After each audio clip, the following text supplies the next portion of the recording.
I know, running a small business can be demanding, and marketing often takes a significant amount of time and resources. But what if there is a way that we can automate these repetitive tasks, freeing up valuable time for you and me so that we can focus on what really matters? Well, the key that you're looking for is automation, aka delegation with style.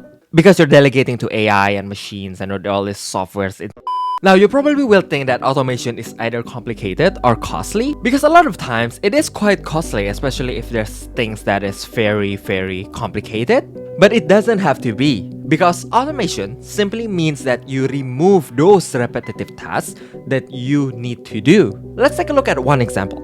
Let's use email marketing, because you probably already have some sort of email marketing. If not, then you should probably have one. So instead of you needing to manually track and maybe send these individual emails depending on what they are, and then you have to tag them, and then you have to later, in this date send them, if they buy this, send these, and it's become very confusing, you can actually use email automation tools to create personalized campaigns that can automatically reach your audience at the right time. And the way that you set this up is actually very simple, because whatever software like email automation, email marketing software that you have will probably have these automations ready. And all you need to do is that you will have to set up a trigger that are based on customers' action, such as website visits or completed purchase. Now, this is where it gets more interesting, because usually an email campaign is that maybe people sign up to your newsletter and then once in a month you send it, something like that, right? But by you tagging these emails, depending on what the customer action is, they will take care of sending the right messages to the right person, obviously freeing up your time for other critical tasks. And the good thing about this is that if your business does not require you to change the email sequences that often, this is a really set it and forget it system.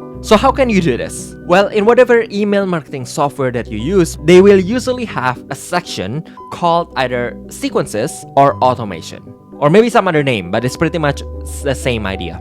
But before you go set those up, what you want to do is actually create a wireframe that will help you see your customer's journey from A to B to C to D. This is where it gets different from a normal email campaign, because with email campaign, usually people just like sign up for your newsletter or email list. Maybe you have like a freebies, which is like a lead magnet, and you send them like some content once in a while. It's like once a week or once a month type of thing. The difference here is that, remember, we talked about trigger before depending on what they do, right? So let's just take an example. Let's say that I want to create an email automation that will automatically alert my customers when a new product is out that actually fits what they want, depending on their purchase history. Now that sounds a bit complex, right? But this actually can be pretty simple. I can create an automation something like this. First, those who have placed an order in the past, they will be categorized. So everyone who have purchased in the past, I'll name them buyers. Now these buyers will receive an email when my new product is listed on the site.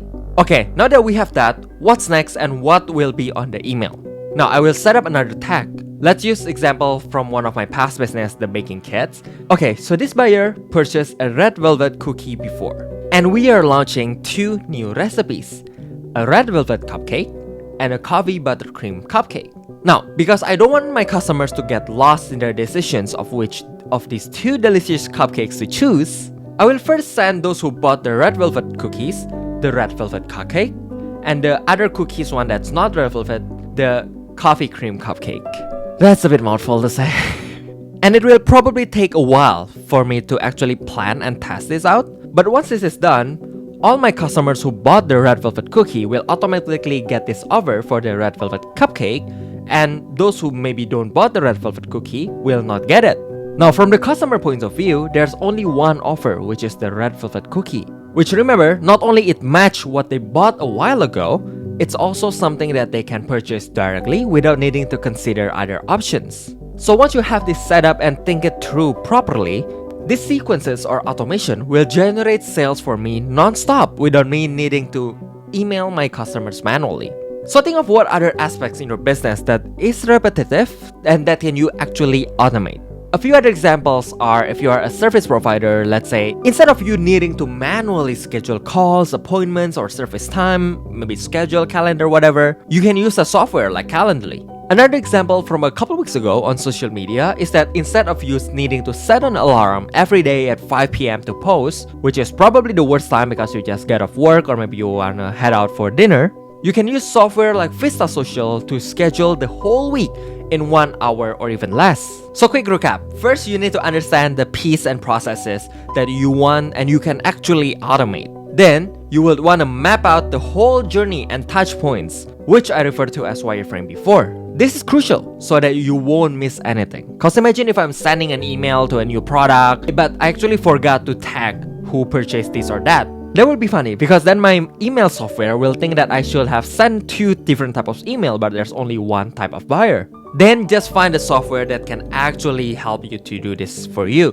And it is important that you test them to the T before you even leave it to running on its own. And of course, it is a good idea to revisit and check it every once in a while because everything does break down eventually. So you just need to be aware of that.